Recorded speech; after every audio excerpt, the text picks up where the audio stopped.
thank you for this the next round of the ET series on building supply chain efficiencies in the D2C channel, and basically ensuring faster D2C deliveries with analytics and warehouse management. This is the next stage, next session in the series that ET has been doing, and it's my pleasure to be hosting this. My name is Rajat. Wahi. I'm from Deloitte, and look forward to very interactive sessions. So I just wanted to take 30 seconds to just welcome all the panelists over here, and just not in any particular order. I just would like to ask the panelists maybe one by one to put on their videos, and to also just take 30 seconds to just introduce themselves. So Sachin, can I start with you? Hello, everyone. I'm Sachin. I'm one of the co-founders with Foxy. The company name is Anek. We started 2 years back, and we are basically creating an e-commerce marketplace focusing on helping Gen Z discover beauty D2C brands. So basically, it's an AI-driven platform where consumer comes and takes a selfie, and then we help her find the new age D2C beauty brands products. Thanks, Sachin. Manish, can I come to you? I'm Manish Chowdhary. I'm the co-founder of Our Skin Science, one of India's fastest growing D2C brands. Focuses on naturals, non-toxic, and that's something what we are journeyed towards. Really happy to be on the show. Hi Rajat, I'm Shankar. Prasad. I'm the founder of Plum. I started this journey in 2014. Plum is a vegan skincare and beauty brand, and we are now present online as well as offline. Pleasure to be here. Thanks, Shankar. Shreedha. Hi everyone. I'm Shreedha. I'm one of the co-founders for two brands, basically Khadi Essentials and the Ayurveda company. We are on a mission to take Ayurveda, a good quality Ayurveda, not just to India, but also around the globe. Pleasure to be here. Sujata. I am a co-founder of the brand called Suta. Suta is a brand that it's a mindful business, and we work with 16,000 weavers and craftsmen across India. And we have products which are majorly to do with saris, blouses, and dresses. Fantastic. And I think I've got Raja with me. I'm Rajaganesh. I head the solutions business at Delhivery. Hi, Rajat. Glad to be connected again. As part of my business, what we do is we work with both large brands and D2C brands and try to build integrated solutions for them. Yeah, so very glad to be part of this session. I want to start with the ladies first, just to not to put the spotlight on you guys, but you guys are building some very interesting brands, very exciting. Obviously, the space is very exciting as well, whether we're looking at personal care, saris, apparel. So just talk about, how are third-party logistics services, companies and providers, people like, Delhivery and others, how are they sort of enabling, you guys to be more efficient? Because now we are moving to, not just delivery in 24 hours, but in an hour or 2 hours or 30 minutes. Every day there is a new launch, and we are sort of expanding the consumer's expectations and making it more and more challenging for you guys. So how does that work? Just so Shreedha, I'll come to you first. Just talk a bit about that. How do you guys manage that? How does it work? And what is the sort of, how do you feel the third party service providers enabling you on that? So it's definitely an enabler, Rajat. So we use a combination of, so to say, a logistics marketplace and aggregator, as well as individual logistics partners. The flexibility that we get with these aggregators is definitely higher because there's a menu card, and the serviceability of PIN codes instantly increases. Also, there is a lot of competitiveness with respect to pricing, and also you keep getting the benefits that you wouldn't get with one logistics provider, so to say. I think one great benefit that we have seen is that now most of the logistics aggregators, Shiprocket primarily, now Picker is acquired. They've also moved into warehousing and fulfillment. So this approach towards end-to-end fulfillment of orders, right from warehousing to last mile delivery, is something that helps brands like us in our initial stages scale very fast without going very aggressive in terms of our operational expenses. Also the kind of support, because now these aggregators also understand the scalability of D2C, and that happens very fast now. So the kind of support that we get from these providers has been only improving in the past several years.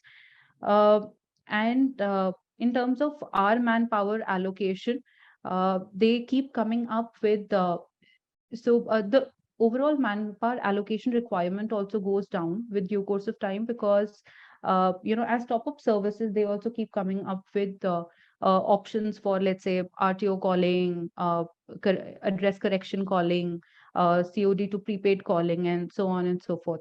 So I think, that's not the future, that's the present. And for the end result, for customer satisfaction, because one of the initial challenges is to generate sales. But when you have generated sales, you need to fulfill that fast. So this aggregation model really works. Fantastic. I was going to ask, I mean, how does that help with your team? I mean, do you have a large team, or do you mostly outsource the service to the 3PLs? I mean, how does it work? Do you have a big team that to do that, or do they pretty much take it over from the time your order is packed? So Rajat, I'll take the liberty to say that we're pretty old school that ways. So we don't outsource a lot of things, but at the same time, because before we started our own venture, I was associated with the automobile and engineering organization. So I think they've embedded the concept of lean. So as an organization, also we're pretty lean. Uh, Nothing is outsourced, but yes, there are the third-party providers. Definitely, they are not a part of our organization, but there are dedicated team members who take care, who are single point of contacts with the POCs from these organizations, and Okay. there are visits that keep happening. So Raja, there's a real opportunity there, direct opportunity for you, right? So Sujata, I'm going to come to you on that. Thanks, Shreedha. So I'm going to come to you. How does that work for you? I mean, do you guys use a lot of 3PLs for your outbound logistics and for your entire outbound and return logistics? And I mean, are these third-party logistic providers really providing a lot of value to you in that respect? And how complicated is it from a pricing and day-to-day working point of view? Hi. So we have different models. So one is what we are 70% of orders come from our website, and 30% comes from marketplaces, Mintras and Nykas of the world.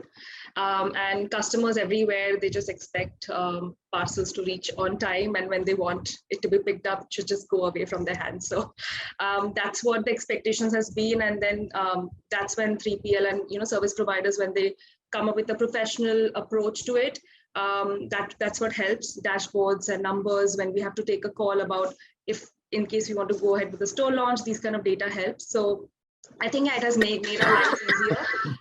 Initially, when we started earlier, when we just were on the website, we used to work with aggregators, only aggregators.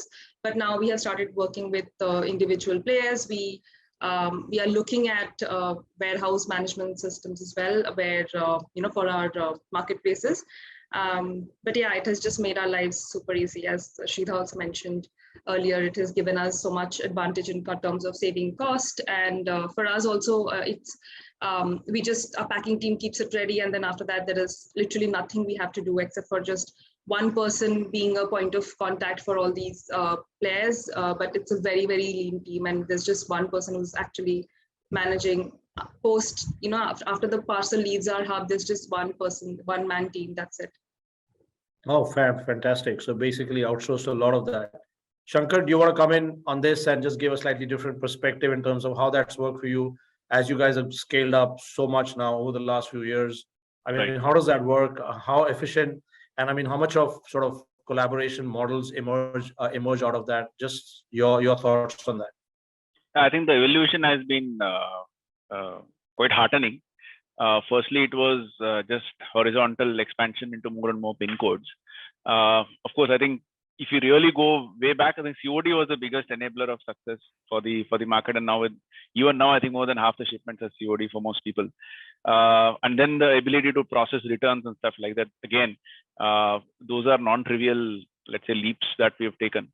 But from just pin code expansion, now over the last couple of years, especially, there has been a lot of technology-based interventions also happening. I'm sure a lot has happened at the back end, but some of it has also been rolled out to brands like us on the front end, more consumer-facing end. Whether it is as basic as being able to send more updates that your order is out for delivery, keep your cash ready, to PIN enabled, OTP enabled prepaid deliveries, which takes care of lost shipments, to slightly more complicated things like being able to identify geographies or PIN codes or addresses or IP addresses that lead to larger frauds and stuff like that, and shutting those off. I think that's really the next step of the evolution. I think what is still left to be conquered, in a manner of speaking, is same-day delivery, which is again democratized. I think shipping has been largely democratized. I think that's what I'm picking up from everybody else on this panel more generally. But what we need more is the same-day delivery to be democratized. I think that's what I would have on my wish list. So that never ends. Yeah, sure. I mean, the point is, do we always need same-day delivery for everything? And are we just spoiling consumers into this is a path to I don't know, self-destruction to some respects, but it's what the consumer wants here and now. And Right. Sachin, you want to give a different angle to it? I mean, just obviously, if you're looking at deliveries being sort of the from that point of view democratized, is there anything around predictive warehousing, predictive stocks? Are you getting all of that information so that you can plan your stocks better in these dark warehouses or locations? Is there that level of collaboration from 3PLs as well, where you are learning from them in terms of, or is it just a pure, here's my order, ship it out, and then if there's a return, get it back to me? Is that where is the relationship for you, and how do you see that evolving as well? Thank you. I think you've asked two different questions. I'll take the first one, and which is in continuation what Shankar said. Firstly, I think yes, it is the way I see these players, both the warehouses as well as logistics, are plug and play. We are a kind of a tech first company. We only have one person who's managing currently now 3 stores, 3 warehouses, and then doing more. And the whole idea is use tech to instrument all the KPIs, so that it's easy for one person to manage all the partners which are transparently shared with them. So we are taking a more of a tech first approach here. Yes, I think I'll just answer one thing which Shankar and you referred to. I think going closer to consumer from a delivery point or dispatch point is important and imperative now. This helps in faster delivery as well as faster prediction in terms of how the stocks would flow out. Also, it's more efficient from a pure economics perspective, effectively, because you're sending goods into bulk closer to the consumer, and then from there it's just the last mile. So I am seeing early signs of that democratization, and Shankar, I'm glad we can separately talk about it and exchange notes. But I'm very, very hopeful in next 6 months to 1 year, a lot of those things would happen, and we are also actively working on it. On the forecasting piece, I think, Rajat, that's a good question, and that's a tough one. We are a marketplace, so we have 3 different dimensions of forecasting actually. One is what will be our sales, our consumer demanding, and there's strong seasonality into our category. Then is the second dimension, which is what is the supply chain from our brand partners, because what we have seen in last 6 months post things opening up, the supply chain is still disrupted. A lot of our partners or brands, who supply goods to us, they're struggling with ingredients, they're struggling with tubes in which they pack all those things. So there's big disruption on that side. But the big advantage of being digital in a lot of these things is that you can control marketing on the products or brands where you see that there is supply disruption. So the way we are using this is more to say that whatever we can predict in terms of supply, and then alter our marketing to make sure that we are generating demand for the product for which we can fulfill, rather than generate demand for the product which we can't fulfill. So we have actually done a balance of both the things on that side. Okay, thanks. Yeah, that's interesting way of looking at it, and using that to basically adjust your marketing, especially during this period of so much of shortages. Manish, I'm going to come to you. You build a huge brand in the market, one of the most recognized brands, in the consumer space, and especially in categories which people thought nobody would be able to enter, because you have some of the largest FMCG players, playing in that. So how is today tech and predictive forecasting based on analytics, etc., helping you manage inventory, especially in the last 1.5, 2 years? I'm sure from all the ingredients, the bottles, the caps, all putting it all together. And I don't know how much of it your manufacturing is in-house, outsourced. What are some of the sort of technologies you guys have used to enable that, to help you with that? Just some thoughts on that. Yeah, so great question, Rajat. Just giving you guys first a flavor. We were the initial onliners in 2013 to 2014. So we've seen when a 5-day delivery time to a consumer was through Amazon. And you know what we said, this is the future. Nobody can do it better. Then they went and made it 2 days, 1 day. Now you got aggregators going and saying it will give it to you in 10 to 9 minutes, right? I think this has just been amazing on the capabilities what at least the 3PLs have deployed for D2C. I sincerely feel it's the future. What it's helping us, because we are an online brand transitioning into an offline, it's giving a lot of signals and a lot of analytics for us to know which is the closest place your consumer should be, where is the closest store you should be in those geographies. Also helps us a lot more predictive planning towards our supply chain. So if you really ask me, we're in that evolution of creating dashboards and tools, data science, to get a little bit more granular towards understanding consumer much better. Obviously, now we are also transitioning a lot into the Blinkits of the world, maybe Swiggies of the world, who are doing it in 10, 15 minutes, and you're building business models. They're opening their technology towards giving consumers in those PIN codes. You're also looking at how do you give them supply, and also obviously you're looking at targeted advertising on those PIN codes, which is giving you some kind of immense data cuts, right?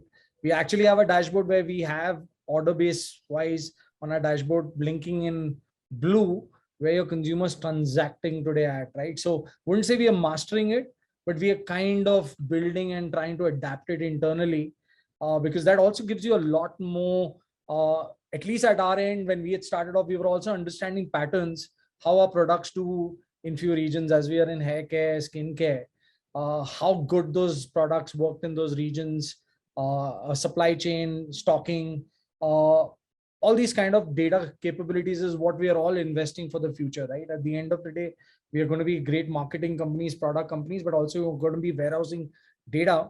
And that I think is something which is immensely working into our favor. That's, at least if you ask us, that's a moat over the incumbent larger guys who've been in this business for more than 100+ years on some kind of data moats, what you can build up, right? So at our end, at least on the leaders, what we have built on, data is extremely critical on how we start our day on. And that's going to be something where it's becoming, that's going to be one thing which is going to differentiate you from a good company, from a great company. And I hope we have a good punt towards that. So that's my take at. And is that all being done in-house? Are you using some standard technologies to help you with that? And yeah, Rajat, so I'll come to you we unfortunately always encourage things being done in-house. We do get consultants on board for gigs who just get the path for us to go build on it. But we do use third party to help us at least get started. But then we have in-house teams building those tools and analytics, data cuts to just give us a little bit more leaner cuts point of view on what we want to see, or at least at a day start point of view. Perfect. That's good. I mean, today there's lots of off-the-shelf stuff also available. So it may be worth thinking about not trying to reinvent the wheel, because speed is also of the essence as well, right? And scalability, and then plugins, and they're just, I think we are like completely bombarded with so many offerings today. Raja, I'm going to come to you. You heard all the speakers talk a bit about some of the things they're doing, some great stuff that you guys have done, building it up. Last I spoke to you, you were also looking at taking on distribution for FMCG companies in certain regions. So you going all the way down to the last mile delivery, even into the kirana. Talk a bit about some of the models that have emerged for you guys, how you are helping some of the partners here in terms of evolving their businesses, and how do you see that going forward? I mean, what's the next big thing for you in terms of making their life simpler? Got it. So yeah, thanks, Rajat. I think for us, the focus has always been on building capabilities, right? As most of my co-panelists said, their core is about building their products, innovating on that, sales and marketing, using data for driving growth and profitability and so on. And we as a 3PL come in to provide those capabilities which help them in their endeavors, right? So as we started, we were primarily doing the express parcel services, reaching to the nook and corners of the country. I think somewhere around 18,000 pin codes is what we cover today. And then when you look at an entire fulfillment journey, then we build the warehousing stack so that any brand who came in could actually take an end-to-end service from us. And then on top of it, it was not just about working for the e-commerce channel. We built capabilities for the offline channel as well, which is around freight services, right? And eventually what we did was, it's not just about selling in the Indian market, you also need to be able to do it to the global market, right? Be it exports or imports. And then we built our cross-border capabilities, right? So when a brand comes to a company like Delhivery, and I'm not saying Delhivery is the only company which does it, there are quite a few competitors as well. And when they come to us, they get to choose from a bunch of services. And what we do as part of my team, and when I said we do solutions, is that understanding a certain problem for the client and building a integrated solution for them, right? Usually it's a combination of some kind of a warehousing plus transport, right? Now, you asked me what is the latest that we're doing here. I think I was glad to hear what Shankar was asking. Same day delivery is something that, we are really pushing hard on, right? And, we've taken a bit of time to understand what really the market wants here as well, right? As you said, it was about 2 days was delight earlier, then it became next day. Then now it's about instant gratification in the form of 20 minutes or 30 minutes deliveries, right? But I think all of us understand that that's not applicable to everyone here, right? Somebody who's in the business of apparels or footwear is never going to be able to manage their SKU range, forecast inventory for thousands of or hundreds of different locations and keep them there, because that's a huge cost. But then for certain other categories like electronics, for that matter, might be relatively simple, because they can clearly identify what are the top 10, 20 SKUs which can be parked in a location which is very close to the customer. It's quite easy in the case of grocery, because for them it's about 1,000, 2,000, 3,000 SKUs, and then they just have to look at the velocity of the different SKUs and plan their inventory accordingly in their dark stores, right? So, and what we have seen, some of the models that you've seen in the recent past is that, with the hyper-local sort of a delivery model that you have today, with a lot of players offering it, wherein you say that, hey, you place an order in 30 minutes or 40 minutes, you can get a delivery. The problem with that kind of a model is it's limited in its coverage radius, right? Say, for example, I'm in NCR sitting in Gurgaon, but my client, my brand from whom I'm buying is actually keeping the inventory in Delhi.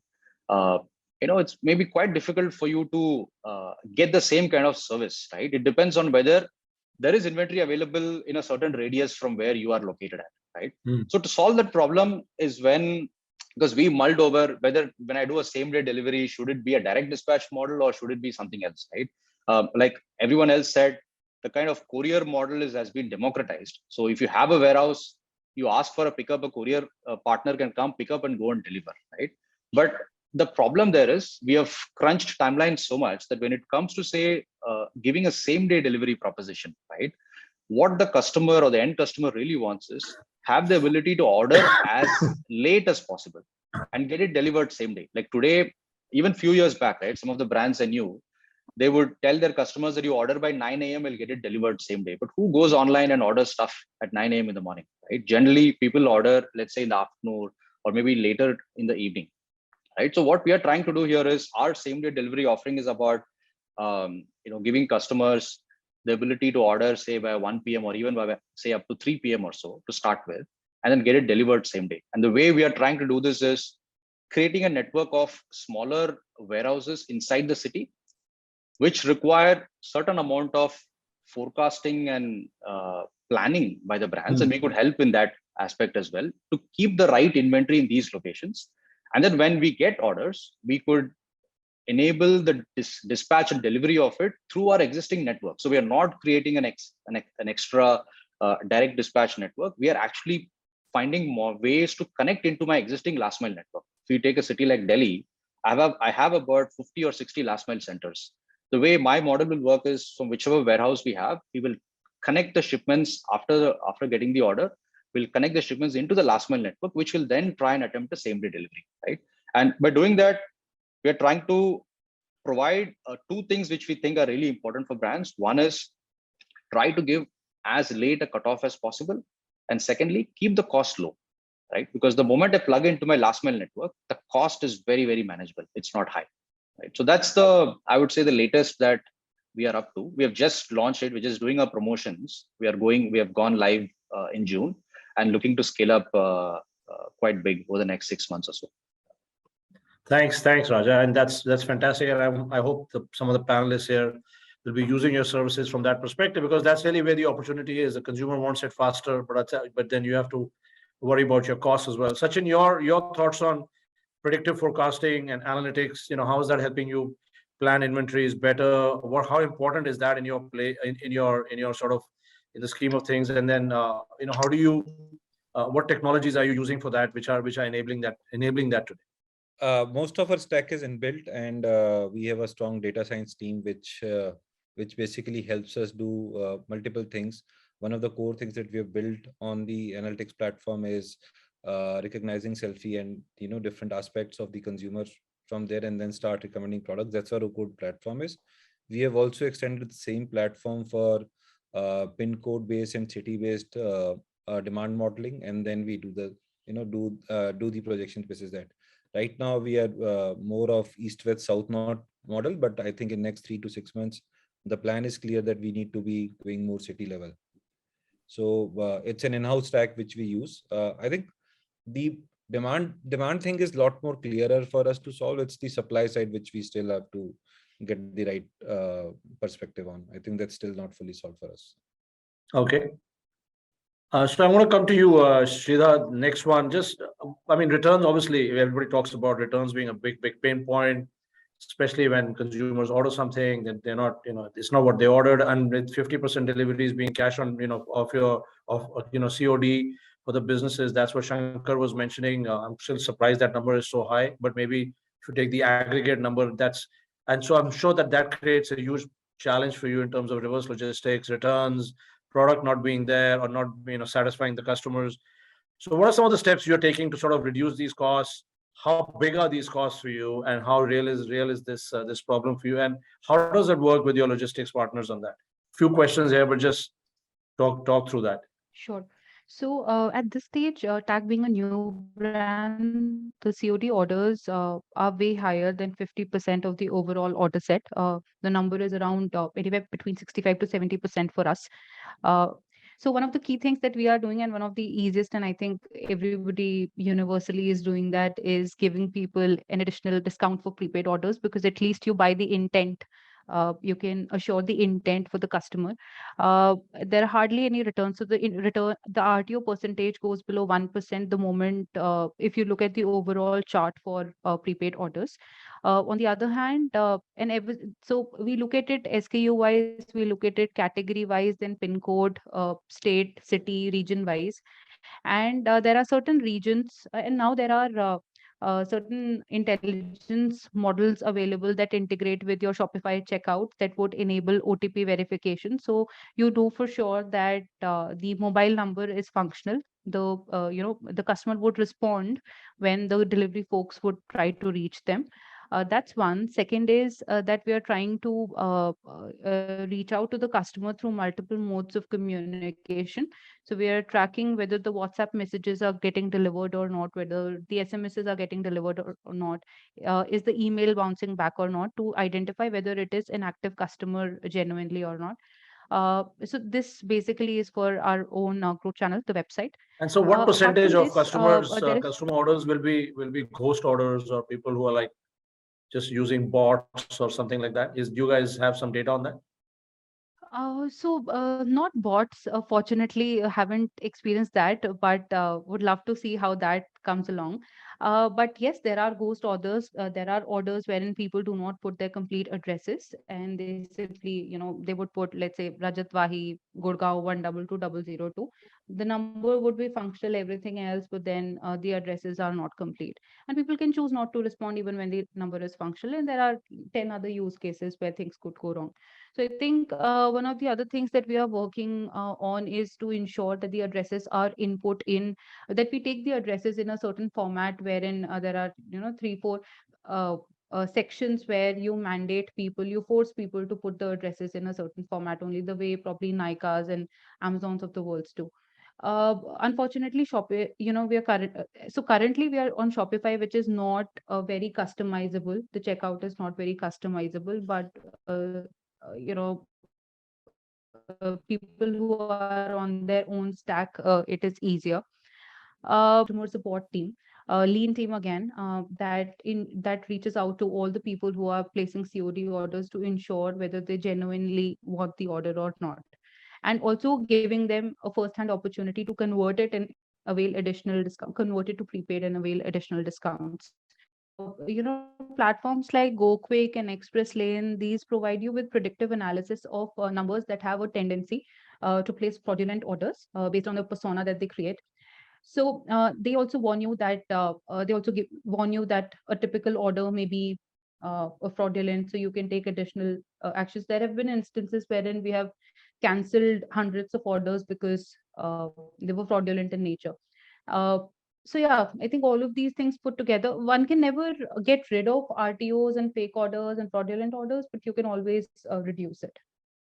Thanks. So, Shankar, I want to come to you. Just in interest of time, I'll just move around. Shankar, your thoughts on that? You guys must be also have been through that whole journey of, as you expand into these codes, pin codes, and suddenly you start to see a lot of returns, and then you figure out, oh shoot, these areas are challenging to serve. Also, lost orders, lost returns on the way back. Just talk a bit about the journey there, and how is it that you guys have managed to keep that, because the number of SKUs you handle and all that must be making it quite challenging, right? Yes, I think for us, in prepaid orders, the return is not a problem.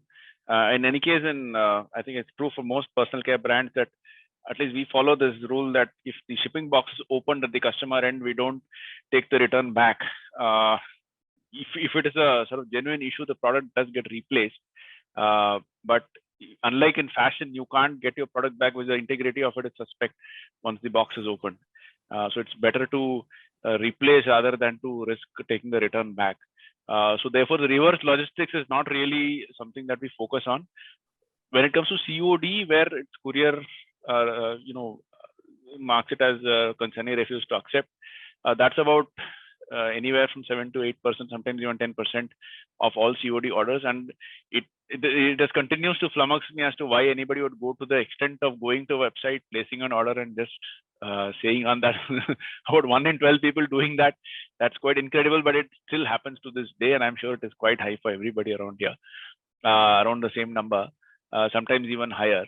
I don't think one can do anything about it. We have had cases where people have tried to game the system and tried to hack and place like orders for free product and this and that, and upload videos saying you also can go and do it and stuff. All those crazy things happen once in a while, but you have to be on your watch when those kinds of things happen.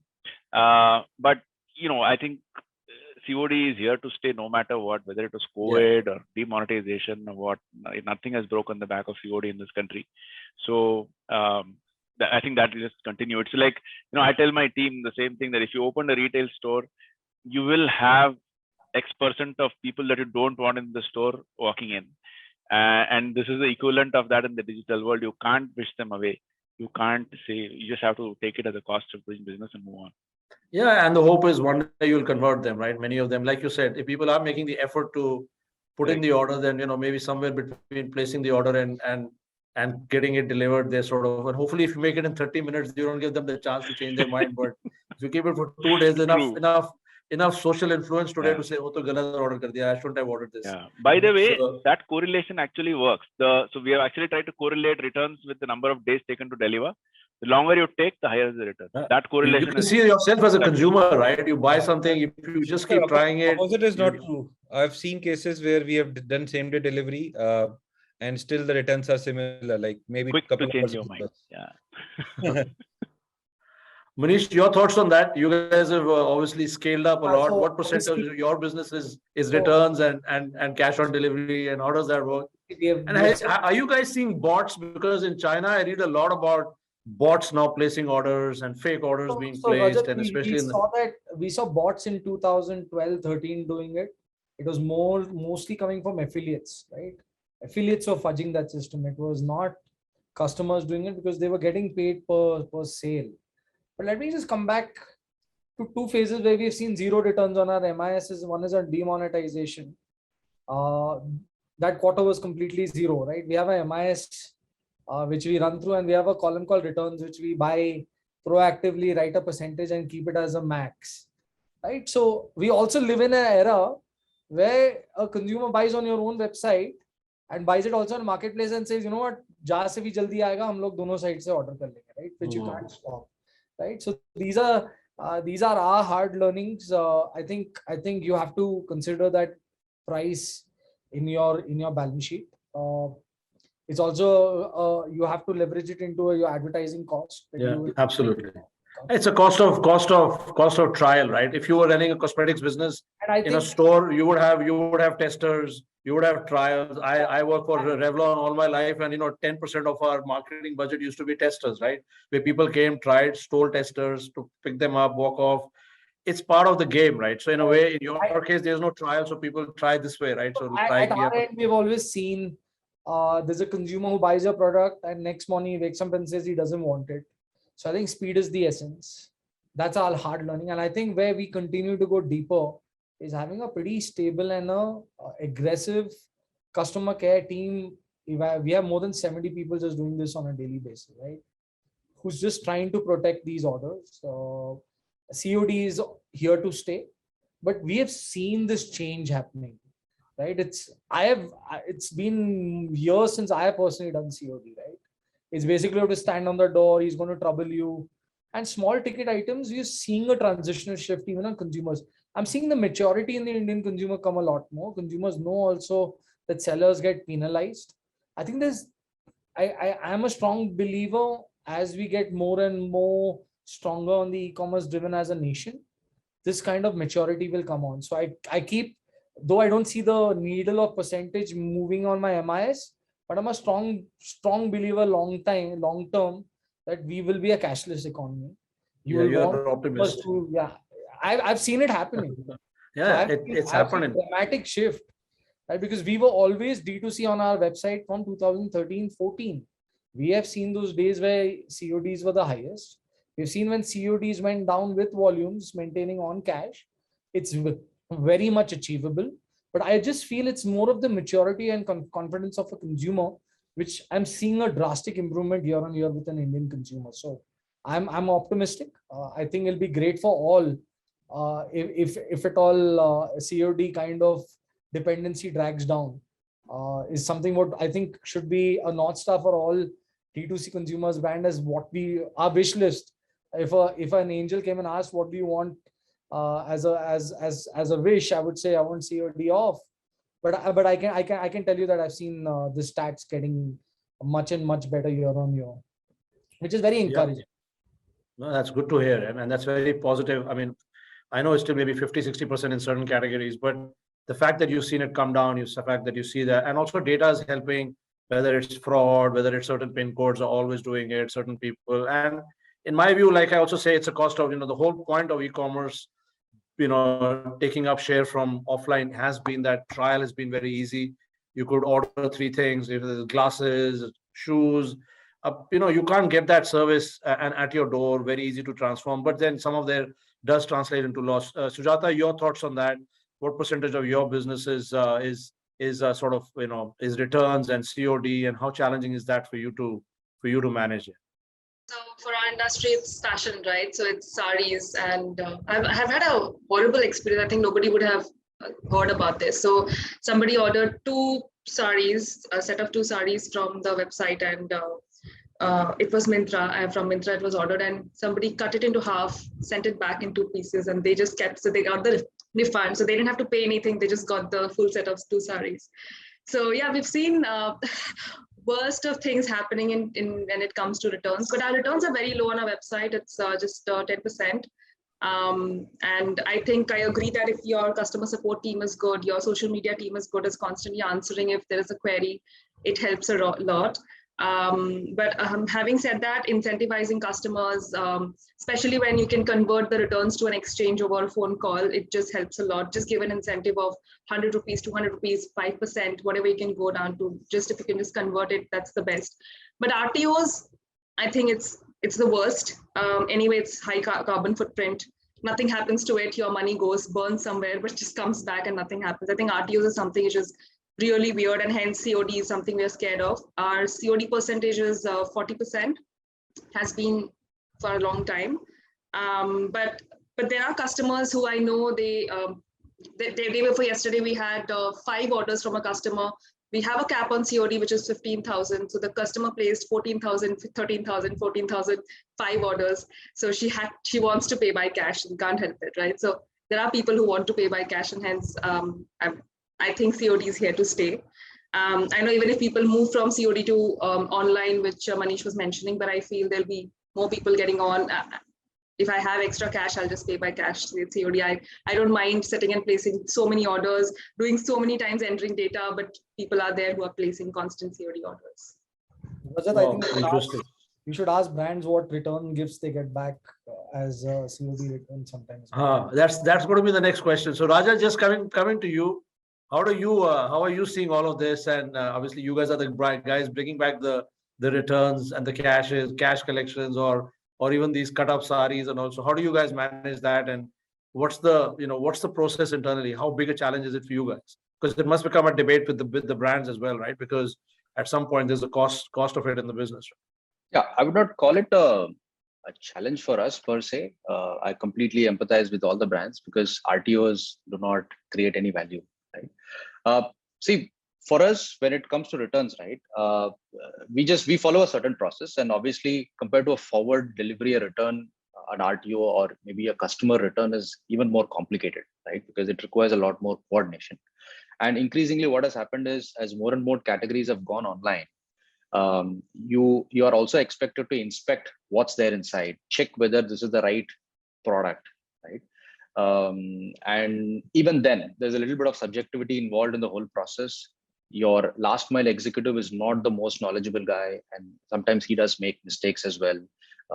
Probably is not treated very well by the customer as well when he's returning products, etc. So from that perspective, operationally, it's a bit of a challenge, but we deal with it. That's why, we also believe that the lesser the RTO, the better it is for all of us, right? While we still get paid for doing an RTO, I think we prefer to make money doing forward deliveries versus RTOs. So increasingly, we should find solutions that will reduce RTOs and focus on maybe, like if it's faster delivery, that reduces the chance of a customer return, let's do it, right? Maybe there is a premium to pay for it, but I think when you compare against the losses you make when a return happens, it might still make a lot of sense. But to some extent, the return has been a game changer in India, right? In the past, if you bought a product, you could never return it. And I think the e-commerce came and changed that habit of consumers.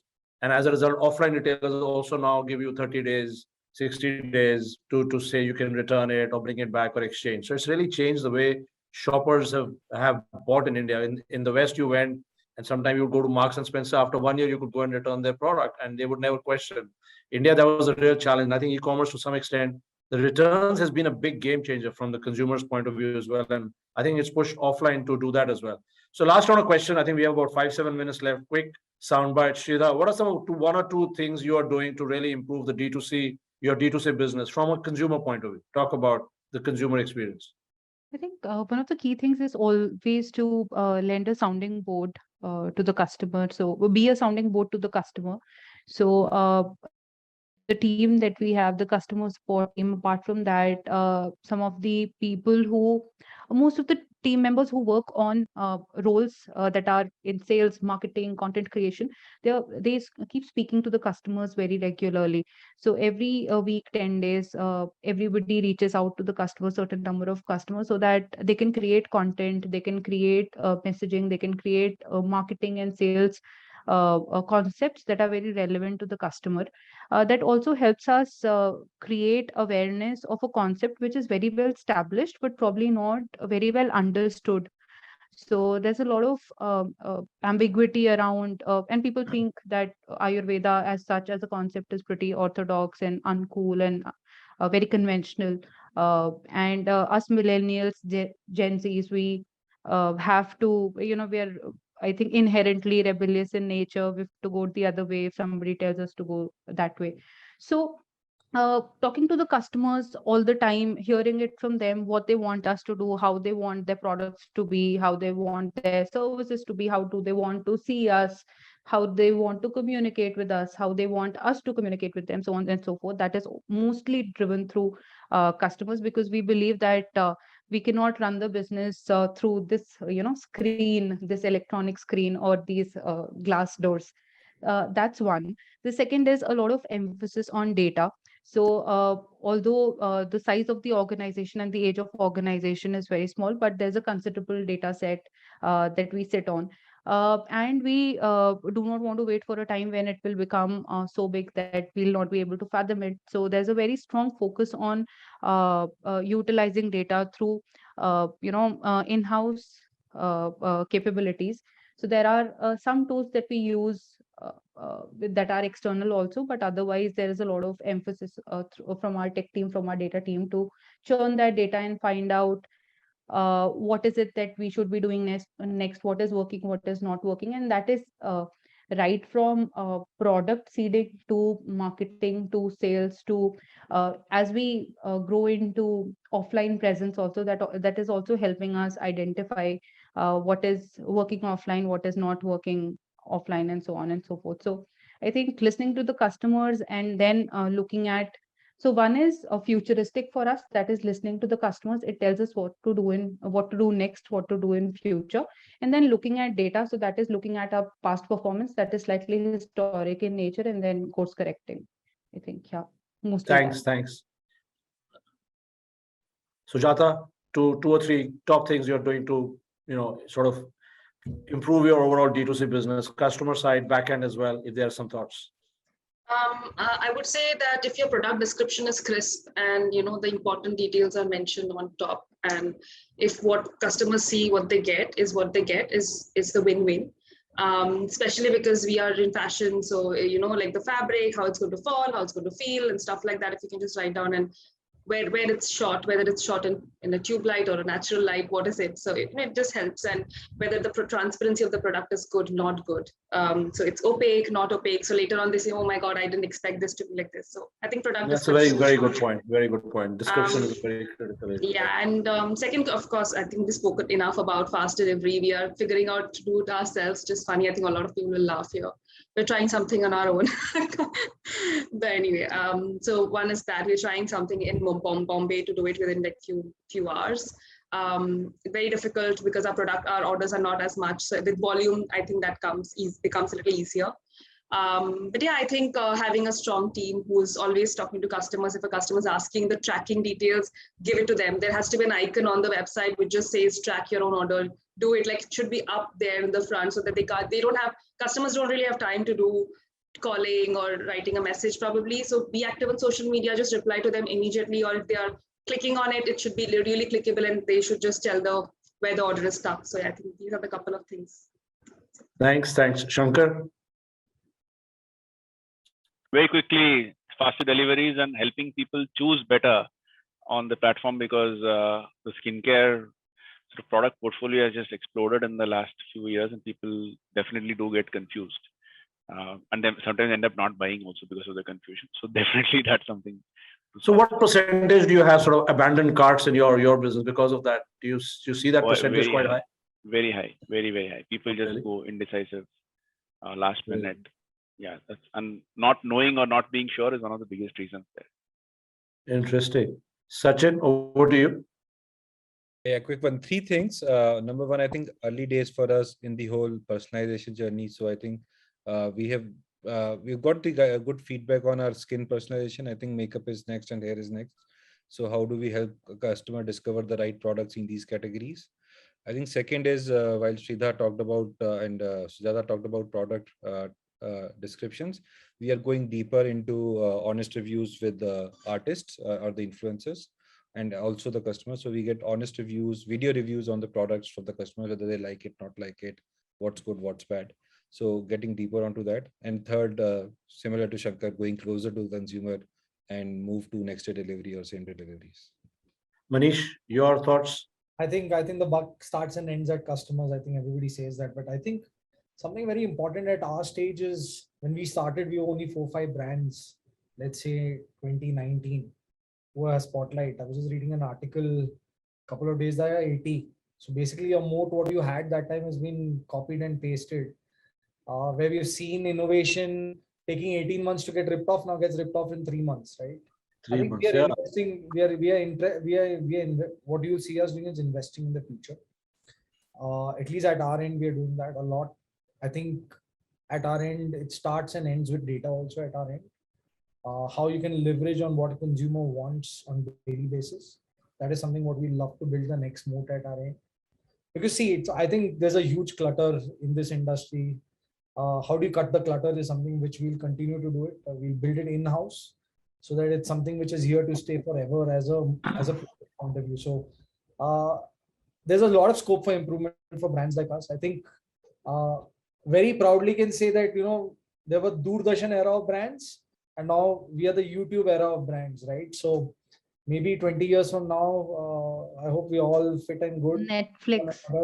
Yeah, well, Netflix is also getting hammered, so I'm not even sure Netflix is the right model. Yeah, so I think it's an interesting phase, but at our end, it's all about investing into the future and cutting clutter. Because I think the moats are almost the same for everyone today. What are you going to have a differentiator? That is something what we're going to be investing deeply into.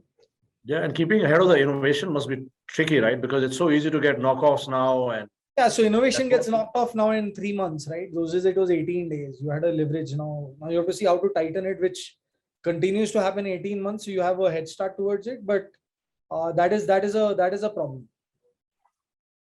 Sure. Last word from you, Raja, and then we'll just take a couple of questions, guys. Sure. So for us, quick one, I think our focus would be to help, in the topic of D2C brands, our focus would be to help D2C brands make their own web stores the preferred channel. If that happens, I think that's a win-win for all. And today, as we've gathered intelligence from our own research, talking to our different customers, is that faster deliveries is something that is going to really change.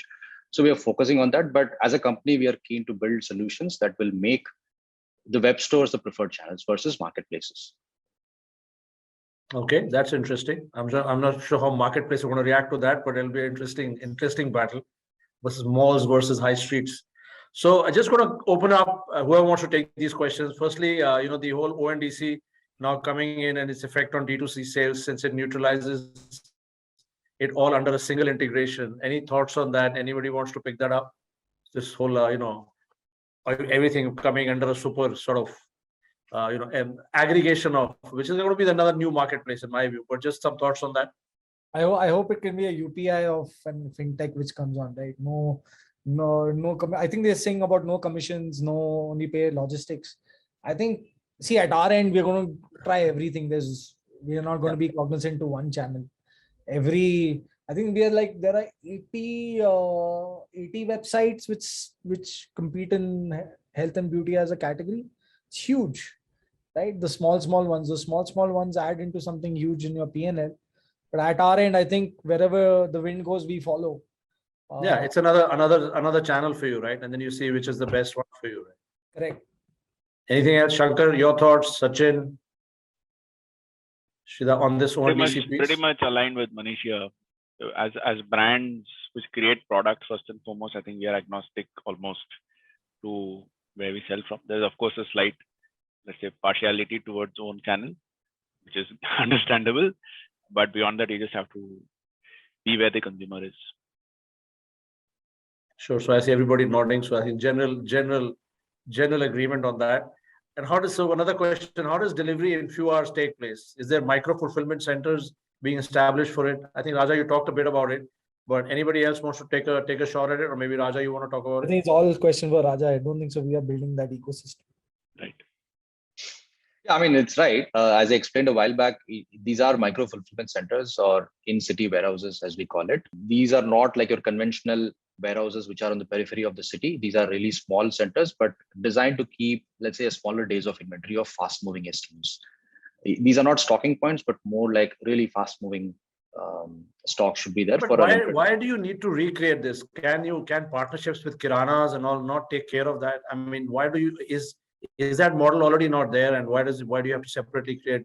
Aren't your neighborhood stores to some extent doing that, and can't that partnership work, or is that you guys have tried it and it doesn't work?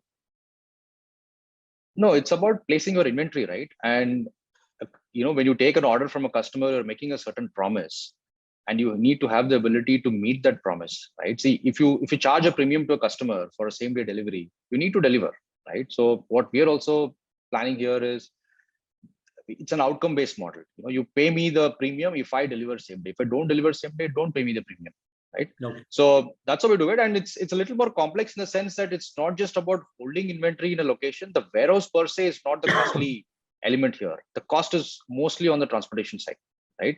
So how do you effectively plan a transportation model to pick up and deliver to the customer? So that's where the complexity is. So not sure. Maybe there is a model in future where we could leverage kiranas, but at least we've not gone down that path yet.